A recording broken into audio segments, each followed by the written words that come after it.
रमेश म्हात्रे नावाचे नगरसेवक आहेत, सत्ताधारी आहेत कल्याण डोंबिवलीमध्ये, यांनी वैभव नावाचे जे डॉक्टर आहेत त्यांना मारहाण केली, अतिशय वाईट पद्धतीने मारहाण केली. अनेक वेळा याच हॉस्पिटलमध्ये त्या रमेशनी आणि त्याच्या गुंडांनी अनेक वेळा इथे असणाऱ्या नर्सेसला आणि डॉक्टरना त्रास दिलेला आहे. मला त्या रमेश म्हात्रेला सांगायचंय, इथे असणाऱ्या एका तरी डॉक्टरच्या नाहीतर नर्सेसच्या केसाला सुद्धा जर धक्का लागला तर रमेश म्हात्रेला तर परवडणारच नाही. तर रमेश म्हात्रे ज्या पक्षातून आहे त्यांना ते परवडणार नाही. त्याची धिंड काढा रस्त्यावरनं कपडे काढून अंडरवेअरवर आणि बनियनवर. कल्याण डोंबिवली महानगरपालिकेचं जे शासकीय रुग्णालय आहे शास्त्रीनगरचं, इथं आम्ही सर्वजण आलेलो आहोत. राऊतसाहेब माझ्या बरोबर आहेत, त्याचबरोबर मंगेश भाऊ जे प्रायव्हेट जे असोसिएशन या भारतातली मेडिकल असोसिएशन त्याचे अध्यक्ष आहेत. सादिया मॅडम इथे आहेत, ज्या आपल्या महानगरपालिकेमध्ये अधिकारी म्हणून तिथं काम करतात. त्याच्यावर आमचे महेश तपासे भाऊ असतील, आमचे पाटील साहेब जे जिल्हा अध्यक्ष आणि सर्व मान्यवर इथं आलेले आहेत. पोलीस प्रशासनातले लोक आहेत, नर्स पदाधिकारी इथं आहेत, डॉक्टर पदाधिकारी आहेत आणि श्रुतीताई ज्यांना तुम्ही बघितलं असेल 2 दिवसापूर्वी त्यांना मारहाण झाली, एका महिला डॉक्टरांना मारहाण झाली आणि त्या खरं तर इथे असणाऱ्या स्टाफसाठी लढत होत्या. तरी सुद्धा रमेश म्हात्रे नावाचा जो इथला नगरसेवक आहे, सत्ताधारी आहे, त्यांनी त्या महिला डॉक्टरला सुद्धा मारहाण केली. वैभव नावाचा जो एक डॉक्टर आहे त्याला सुद्धा तुम्ही बघितलं असेल, हे 4 किलोचं पुस्तक आहे, या रजिस्टरली त्याच्या डोक्यामध्ये 5-6 वेळा मारहाण झाली आणि त्याचा आता स्कॅन करण्यासाठी म्हणजे डोक्याचा स्कॅन करण्यासाठी वेगळ्या हॉस्पिटलमध्ये नेण्यात आलेलं आहे. आता सगळ्यात महत्वाचा विषय काय आहे की 2 दिवसापूर्वी ही घटना घडली. बरेच लोक म्हणतात की याला डॉक्टर जबाबदार आहेत. अजिबात डॉक्टर जबाबदार नाही. जेव्हा एक महिला तिथं स्कॅन घेऊन आली होती, स्कॅन दुसऱ्या हॉस्पिटलचा होता, त्या स्कॅन मध्ये बघितल्यानंतर तिच्या पोटात जे बाळ होतं त्या बाळाच्या गळ्याभोवती नाळ होती. हे जे हॉस्पिटल आहे महानगरपालिकेचं, याच्यात लहान मुलांचा आयसीयू नाहीये. आता प्रोटोकॉल प्रमाणे जर वाटत असेल की बाळ जन्मल्यानंतर हे सी सेक्शन करू शकतात, पण प्रोटोकॉल असं सांगतो जर बाळाला त्रास झाला तर मग तिथं बाळाचा आयसीयू असणं महत्वाचं आहे. या शास्त्रीनगरच्या हॉस्पिटलमध्ये चांगलं आयसीयू असावं, बाळाचं आयसीयू असावं, यासाठी अनेक वेळा आंदोलन झालेले आपण सगळ्यांनी बघितलेले आहे. त्यामुळे प्रोटोकॉल पद्धतीने इथले अधिकारी डॉक्टर योग्य सल्ला दिला आणि सल्ला दिलाच दिला, पण हॉस्पिटल चूज करण्यामध्ये मदत केलं, तिथे ट्रीटमेंट करण्यासाठी मदत केली, ब्लड ग्रुप काय आहे, कुठं आपल्याला प्रोव्हिजन करता येईल ते यांनी सगळ्यांनी मदत केली. अँब्युलन्सचं नियोजन तिथं करण्यात आलं आणि पूर्णपणे मदत ही करण्यात आली होती. आणि ही करत असताना म्हात्रे नावाचे जे नगरसेवक आहे यांच्याशी सादिया मॅडम स्वतः तिथं बोलल्या होत्या. म्हणजे कुठल्या तरी व्हीआयपीचा हा मुद्दा होता म्हणून नाही, एका गरीब महिलेला न्याय मिळाला पाहिजे, बाळ जन्मल्यानंतर बाळाला कुठली अडचण होऊ नये या भूमिकेतून इथं असणारे नर्सेस आणि डॉक्टर योग्य अशी भूमिका परवा संध्याकाळी त्यांनी घेतली. हा विषय तिथल्या तिथं संपला. महिला ज्या माता आहेत त्या चांगल्या तब्येतीच्या आहेत, आता त्यांना कुठेही काही मेडिकल त्रास नाही. बाळ सुद्धा हे थोडंसं सुरुवातीला कमकुवत होतं कारण गळ्याला नाळ होती, पण आता जे कळालेलं आहे बाळ सुद्धा आता तंदुरुस्त आहे, त्या बाळाला काही अडचण नाही. मग अचानक हे जे रमेश म्हात्रे नावाचे गृहस्थ आहेत, नगरसेवक आहेत, सत्ताधारी आहेत कल्याण डोंबिवलीमध्ये, तर हे इथे आले. यांनी वैभव नावाचे जे इथं डॉक्टर आहेत त्यांना मारहाण केली. त्यांच्याबरोबर 4 ते 5 लोक हे तिथे आले होते. अतिशय वाईट पद्धतीने मारहाण केली. त्याला एका कोपऱ्यात ढकललं, त्याच्या मागे महिला नर्स होती, त्यांच्या अंगावर ते वैभव पडले, त्या नर्सला मोठ्या प्रमाणात लागलं आणि त्याच्याच बरोबर आमच्या ज्या डॉक्टर होत्या, महिला डॉक्टर, ज्या वरिष्ठांना फोन करण्याचा प्रयत्न करत होते कारण त्यांच्या समोर त्यांच्या नर्सेस आणि ह्यांना मारहाण होत होती.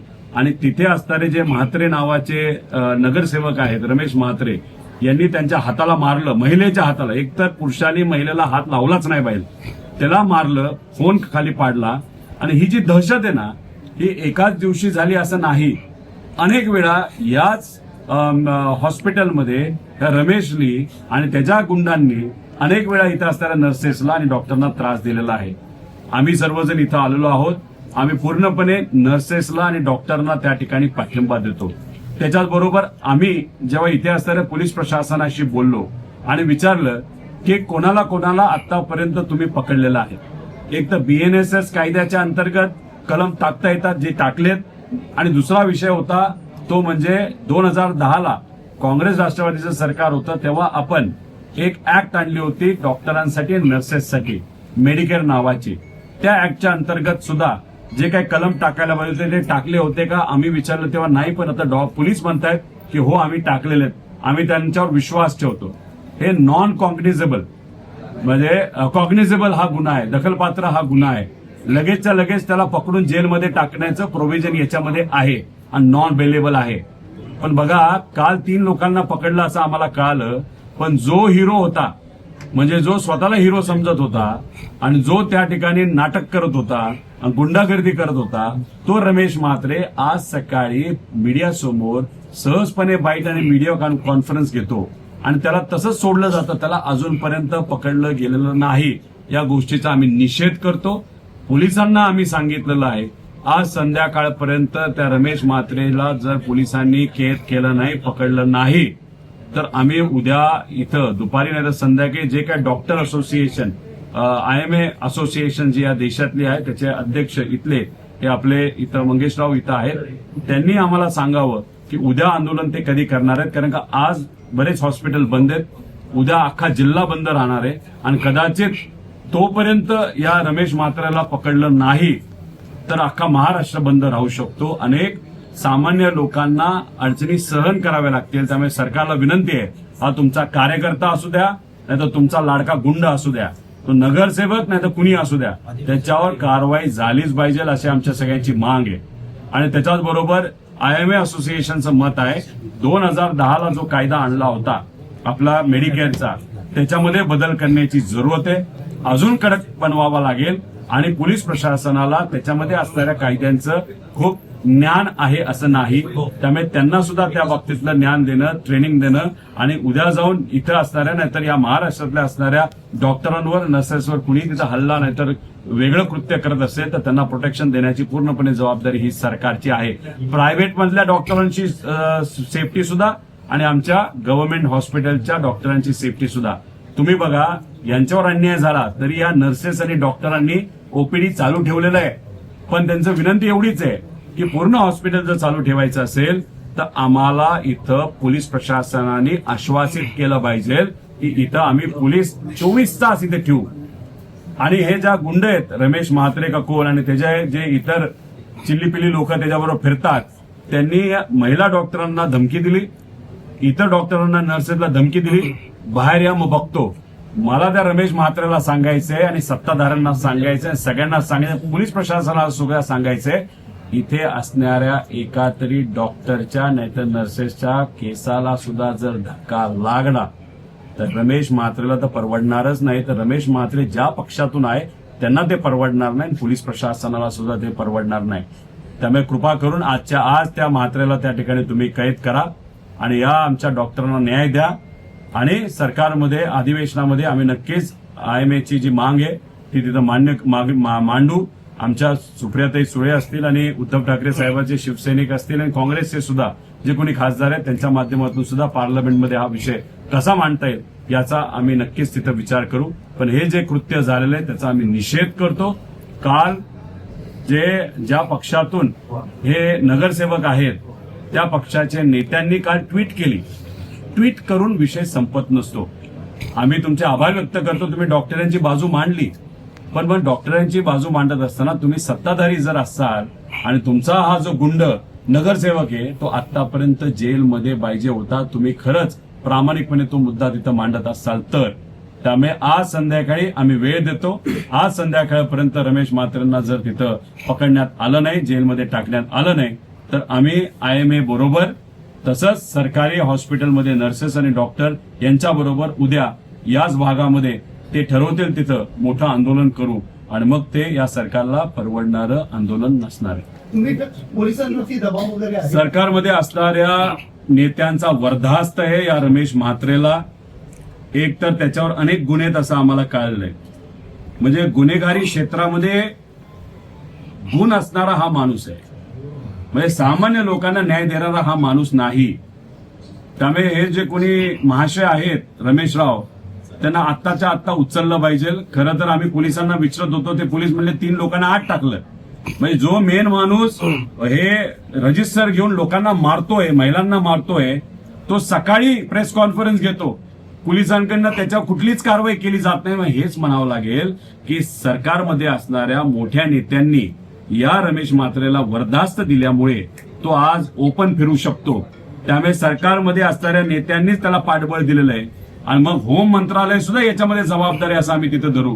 आज संध्याकाळी आम्ही वेळ देतो आणि आज आम्ही इथं सर्वजण आलोय. मला कळतंय की पुढच्या काही वेळात 1 तासाभरात आदित्य ठाकरे भाऊ सुद्धा इथे या नर्सेसला पाठिंबा देण्यासाठी आणि डॉक्टरांना पाठिंबा देण्यासाठी इथे येणार आहेत. त्यामुळे सर्व आम्ही विरोधक म्हणून एकत्रित येऊन आमच्या या नर्सेस आणि डॉक्टरांच्या बाजूने 100% टिके आहोत. प्रायव्हेट असू नाही तर गव्हर्नमेंट असू. त्यामुळे कारवाई आज संध्याकाळपर्यंत, कारवाई फक्त कारवाई नाही, त्याला उचलायचा आणि जेलमध्ये टाकायचा. आणि हे जे काही धमकी दिली जाते ना, बाहेर येऊन बघतोच तुला, हे जे पिलावळ आहे ना त्यांचे गुंड लोक, त्यांच्यावर सुद्धा काहीतरी बंदोबस्त करा. कोणावरही छोटा तरी धक्का आमच्या या डॉक्टरांना नाही तर कोणावर लागला तर पोलीस प्रशासनाला आणि या शासनाला आम्ही जबाबदार धरू. रोहितजी, ज्या पद्धतीने बघितलं की त्यांच्या बाजूला पोलीस सुरक्षा रक्षक पण होता, त्याचंही काम होतं की कुठेतरी पोलिसांना सूचना द्याव्या, मात्र त्यांनीही काही इकडच्या लोकांना पकडून ठेवल्याचाही आरोप करण्यात आलेला आहे. नाही, आता कोण ते पोलीस सुरक्षा रक्षक तिथं होतं नाही तर कोण असेल, त्याने जर काहीच तिथं भूमिका बजावली नसेल तर त्याला तिथं ठेवून सुद्धा काही फायदा नाही. गरीब असेल तर आम्ही त्याच्या बरोबर आहे, पण कितीही गरीब असला तरी भूमिका घेणं हे महत्वाचं असतं.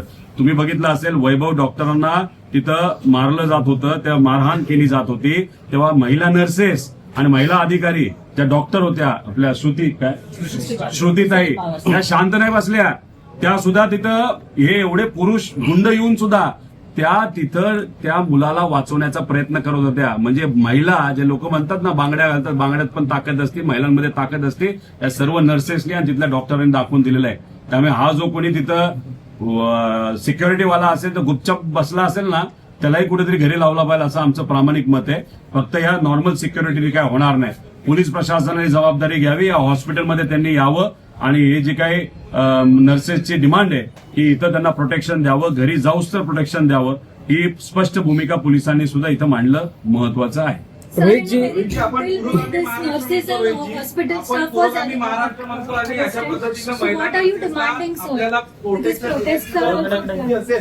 तर आपण कसं बघताय पुरोगामी महाराष्ट्राकडे आणि पोलिसांच्या भूमिकेकडे?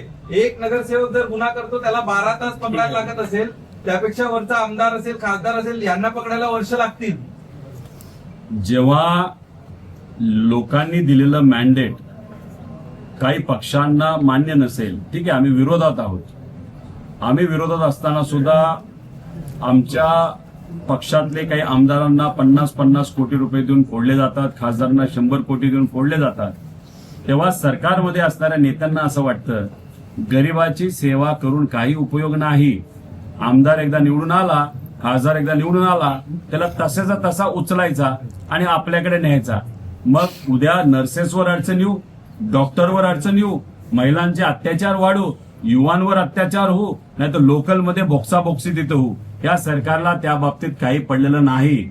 एवढं काय, काही दिवसांपूर्वी तुम्ही बघितलं असेल 11 वर्षाचा मुलगा झाड पडलं गाडीवर, बसवर, आणि दुर्दैव त्याचा मृत्यू तिथं झाला. आणि एक 60 वर्षाचा व्यक्ती त्या मॅनहोलमध्ये पडून मृत्युमुखी पडला. आणि मुंबईचे भाजपचे शहर अध्यक्ष या गरिबांबद्दल, सामान्य लोकांबद्दल, या लहान मुलं आणि या लोकांचा जो मृत्यू झाला त्याच्याबद्दल मजा करत होते, हसत होते. म्हणजे कुठं ना कुठंतरी गरिबाची चेष्टा हे सरकार तिथं करतं. त्यामुळे पुरोगामी महाराष्ट्रामध्ये ही जी कीड पैशाची आणि एक अहंकाराची लागली ती कुठेतरी मोडून काढावी लागेल. त्यामुळे मी खरं तर या सर्व नर्सेसचं, सर्व डॉक्टरांचं आभार व्यक्त करतो की एका डॉक्टरांना मारहाण तिथं झाली आणि तुम्ही सर्वजण, आणि गव्हर्नमेंट हॉस्पिटलमध्ये हे कांड झालं असताना सुद्धा प्रायव्हेट जे मेडिकल असोसिएशन आहे, इंडियन मेडिकल असोसिएशन, त्याचे अध्यक्ष आणि इतरही जिल्ह्यांचे अध्यक्ष सुद्धा या लोकांच्या पाठीमागे भक्कमपणे उभा राहतात. हे मानलं पाहिजे. ही एकजूट असेल तरच विजय होईल, नाहीतर अहंकार आणि हा जो काही तिथं रुबाब आहे गुंडांचा या महानगरपालिकेमध्ये आणि या महाराष्ट्र सरकारमध्ये, हा कुठं ना कुठंतरी मोडून काढण्याची ताकद कोणामध्ये असेल तर या सर्वांच्या एकजुटीमध्ये आहे, असं आमची भूमिका आहे. माझं तर मत आहे, पोलिसांना सांगतो आणि या सरकारलाही सांगतो, गाडीत जाऊन त्याला पकडण्यापेक्षा त्याची धिंड काढा रस्त्यावरनं कपडे काढून अंडरवेअरवर आणि बनियनवर. मग कुठेतरी एक संदेश जाईल अख्ख्या महाराष्ट्रामध्ये, जर नगरसेवक असला काय, नेता असला काय, गुंड असला काय, गरीबावर अन्याय झाला नाही तर सेवकांवर अन्याय झाला तर आम्ही अशाच पद्धतीने वागतो. एवढी आहे का हिंमत या सरकारमध्ये? तुमचा जवळचा माणूस असला, गुंड असला आणि तुमचे नोकरी कामं करणारा माणूस असला तरी शेवटी इथे असणाऱ्या सेवकांवर, रुग्णसेवकांवर जर तो अन्याय करत असेल आणि फोनवर शिवीगाळ करत असेल, महिलेला सुद्धा फार आई बहीण तिथं काढली जात असेल तर त्याला सत्कार करण्याच्या लायकीचा नाही, धिंड काढण्याच्या लायकीचा, असं आमच्या सगळ्यांची मागणी आहे. सर, आपण बघतोय की पारदर्शक सरकाराचं जे प्रतिनिधित्व करतात, महाराष्ट्राचे माजी उपमुख्यमंत्री अजितदादा पवार यांनाच आपल्या या महाराष्ट्रामध्ये न्याय मिळू शकत नसेल तर दुर्दैव असं गरीब लोक आता म्हणायला लागलेले, सामान्य मध्यमवर्गीय म्हणायला लागलेले आहेत, नाहीतर इतरही जे काही प्रशासकीय खालच्या लेवलवर वर्क करणारे जे काम करणारे अधिकारी ते म्हणायला लागले तर आम्हाला न्याय कधी मिळणार? हीच तर परिस्थिती झाली आहे. गुंडांना असं वाटलंय की नेत्याचा मृत्यू होऊन सुद्धा त्या बाबतीत काहीच होत नसेल तर सरकार खूप पॉवरफुल झालेलं आहे. आणि तुम्हाला माहित असेल की इलेक्शनच्या काळामध्ये या गुंडांनी प्रचार केल्यामुळे आणि गुंडांना तिकीट दिल्यामुळे एक संदेश दिलाय की हे सरकार गुंडांचं, सामान्य लोकांचं नाही. आणि मग अशी भूमिका सरकारकडनं असल्यामुळेच हे वातावरण गढूळ तिथं होत चाललेलं आहे. पुण्यामध्ये आणि इतरही ठिकाणी गुन्हेगारी इतक्या मोठ्या प्रमाणात वाढलेली आहे. त्यामुळे हे कुठे ना कुठे थांबवायचं असेल तर लोकांची एकजूट झाल्याशिवाय आणि विरोधकांची सुद्धा एकजूट झाल्याशिवाय याला पर्याय नाही. मुख्यमंत्री म्हणून घेणाऱ्या देवेंद्र फडणवीस या गृहमंत्र्यांना का चालवून घ्यावं लागतं या सगळ्या गोष्टी, विशेषतः कल्याण डोंबिवली मधल्या हे जे प्रकार आहे हे का चालवून? कारण मुख्यमंत्र्यांकडनं साधं ट्विट देखील आज आलं नाही सध्या आतापर्यंत तरी. कुठतरी एकनाथ शिंदे नाराज होतील म्हणून ते कारवाई करण्यासाठी तसं असेल असं नाही. मला असं वाटतं आता कुठलंच इलेक्शन नाही, त्यामुळे ह्या ज्या नर्सेस, डॉक्टर, त्यांना ज्यांनी मतदान केलं होतं 2029ला, आता इलेक्शन नाही, कशाला यांचं ट्विट करायचं, कशाला यांना पाठिंबा द्यायचं, कशाला त्या रमेश म्हात्रेला पकडायचं? 3 वर्ष आहेत, 3 वर्षानंतर आपण बघू आणि जर काय आकडा कमी पडला आमदारांचा विकत घेऊ, अशी भूमिका भाजपच्या प्रमुख नेत्यांची असावी. खरं तर माझी अपेक्षा होती इथे असणारे जे इतर मोठे नेते आहेत, म्हणजे मी समजू शकतो एकनाथ शिंदे साहेबांची तब्येत नरम आहे, अडचणीचे, ते लवकरात लवकर बरे व्हावे, त्यांच्याबद्दल मी बोलत नाही. पण बाकीच्या नेत्यांना यायला काय होतंय? आला का इथं कुठला तुमचा आरोग्यमंत्री, नाही तर कुठला राज्यमंत्री आला का इथं असणाऱ्या आमच्या नर्सेसचा पाठबळ देण्यासाठी, पाठिंबा देण्यासाठी? नाहीतर श्रीकांत शिंदे आले का इथं पाठबळ देण्यासाठी? रवींद्र चव्हाण पण इथे असतात. इलेक्शन आलं तर एकामेकाच्या विरोधात खेळी करतात आणि सामान्य लोकांच्या जीवनाचा खेळ झाला तर रवींद्र चव्हाण साहेब येत नाहीत. रवींद्र चव्हाण तर कोण आहेत? राज्याचे भाजपचे प्रदेश अध्यक्ष आहेत यांचा मतदारसंघ आहे आणि त्यांचा मतदारसंघ आहे. म्हणजे ते जर इथून मतदारसंघातून निवडून येत असतील 4थी वेळ, तर मग ह्या लोकांनी तुम्हाला निवडून दिलंय. तुमच्याच मतदारसंघात हा विषय होऊन तुम्ही जर येत नसताल आणि तिथं प्रचारामध्ये तुम्ही व्यस्त असताल तर मग लोकांनी 5व्यांदा तुम्हाला 100% निवडून दिलं नाही पाहिजे, अशी आमची भूमिका आहे. त्यामुळे रवींद्र चव्हाण आले नाहीत, श्रीकांत शिंदेंनी फक्त ट्विट केले, पण इथं यायला पाहिजे होतं. तिथं आरोग्यमंत्र्यांनी यायला पाहिजे होतं, राज्यमंत्री आरोग्य यायला पाहिजे होतं. नाहीतर भाजपच्या कुठल्याही इतर नेत्यांनी जे काही असतील राज्यमंत्री नाही तर कुणीतरी येऊन संवाद साधायला पाहिजे होता, पोलिसांना सांगायला पाहिजे होतं. पण दुर्दैवाने इथं दुसरं काहीच झालेलं नाही. हे दुर्दैवी आहे. आम्ही या सगळ्या गोष्टीचा निषेध करतो आणि पोलिसांना परत एकदा नागरिक म्हणून आणि विरोधातला एक कार्यकर्ता म्हणून, विरोधी पक्षातला एक आमदार म्हणून, की आज संध्याकाळपर्यंत त्या माणसाला पकडलं पाहिजे आणि जेलमध्ये टाकलं पाहिजे. आणि आमची ही मागणी त्याची धिंड काढता आली तर नक्कीच काढली पाहिजे. या सगळ्या प्रकाराला धरून आहे की आरोग्याचे 3 तेर इथे वाजलेले आहेत दोन्ही शहरांमध्ये. त्यामुळे करोडो रुपयांचा खर्च अर्थसंकल्पात होतोय, तर विरोधी पक्षनेते म्हणून ह्या आरोग्याच्या व्यवस्थेतून आपण लक्ष देणार आहात? इन्फ्रास्ट्रक्चरवर खर्च फक्त पेपरवर होतोय, पैसे करप्शनच्या माध्यमातून काढले जात आहेत. आता तुम्ही जर बघितलं तर इथे असणाऱ्या लोकांची मागणी अनेक वर्षांपासून आहे, इथं आयसीयू झालं पाहिजे, लहान मुलांचं सुद्धा आयसीयू झालं पाहिजे अशी मागणी आहे. झालं का? नाही झालं. हा जो करप्शनचा पैसा आहे तो आमदार आणि खासदार विकत घेण्यासाठी वापरला जातो. यालाच तर आमचा विरोध आहे. इन्फ्रास्ट्रक्चरच्या नावावर जे आज राजकारण दुर्दैवाने त्या ठिकाणी चाललंय ते इन्फ्रास्ट्रक्चर नसून दुर्दैवाने सामान्य लोकांचा पैसा जो ट्रेजरीमध्ये आज जो जातोय त्याचा खऱ्या अर्थाने चिखल झालाय असं आपल्याला त्या ठिकाणी म्हणावं लागेल.